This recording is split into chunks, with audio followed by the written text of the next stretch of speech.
Assalamualaikum warahmatullahi wabarakatuh. Perkenalkan, nama saya Anissa Uli Istiqomah, NIM 060403200071 dari kelompok 6 akan menjelaskan materi tentang urgensi studi hukum Islam. Yang pertama mengenai pengertian studi hukum Islam dan yang kedua tentang urgensi studi hukum Islam. Yang pertama, pengertian studi hukum Islam. Studi hukum Islam dapat dilihat sebagai bagian dari studi Islam yang fokusnya adalah aspek hukum dari ajaran Islam.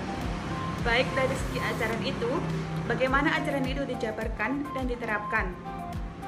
Studi hukum Islam juga dapat dilihat sebagai bagian dari studi hukum pada umumnya yang mengambil hukum Islam sebagai objeknya.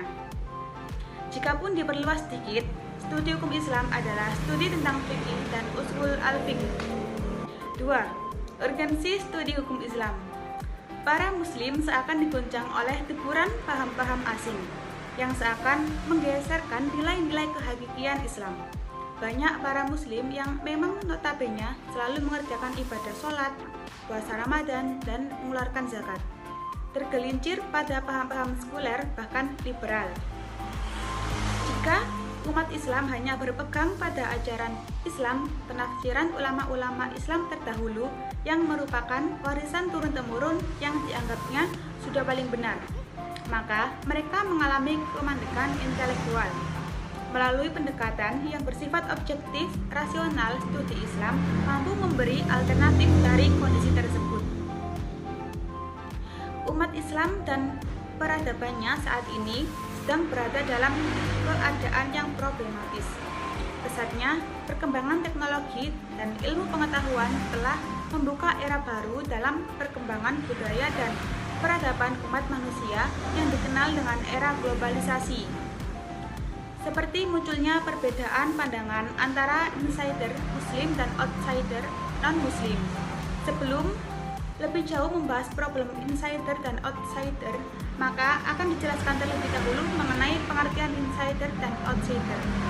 Insider adalah para pengkaji agama yang berasal dari agamanya sendiri, orang dalam.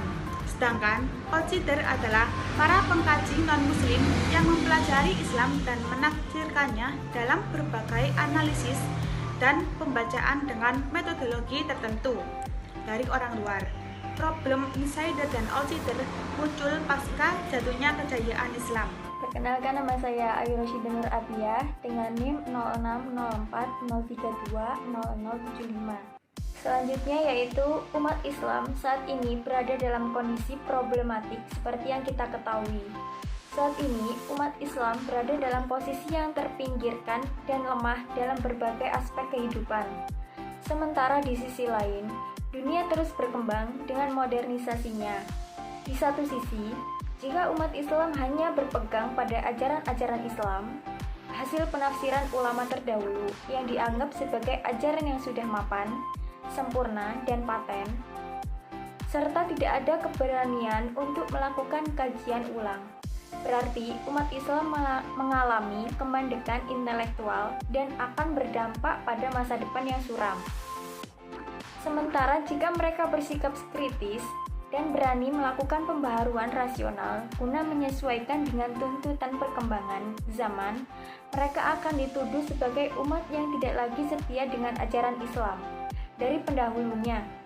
Melalui pendekatan yang bersifat objektif, rasional, studi Islam diharapkan mampu memberikan alternatif pemecahan masalah atau jalan keluar dari kondisi yang problematik tersebut.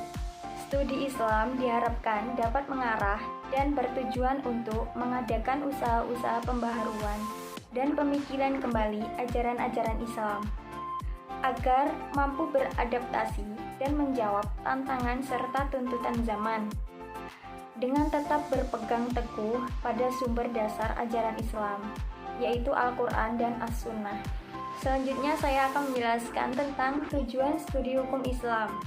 Yang pertama yaitu memahami dan mendalami serta membahas ajaran-ajaran Islam agar mereka dapat melaksanakan dan mengamalkan secara benar, serta menjadikannya sebagai pegangan dan pedoman hidup. Yang kedua, mendalami tentang hakikat Islam.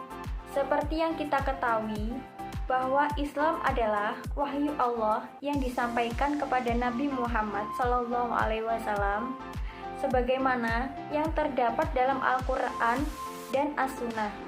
Dan yang terakhir yaitu mendalami terhadap pokok-pokok isi ajaran Islam, yaitu akidah, ibadah, dan muamalah. Sekian video presentasi dari kelompok kami. Mohon maaf yang sebesar-besarnya. Wassalamualaikum warahmatullahi wabarakatuh.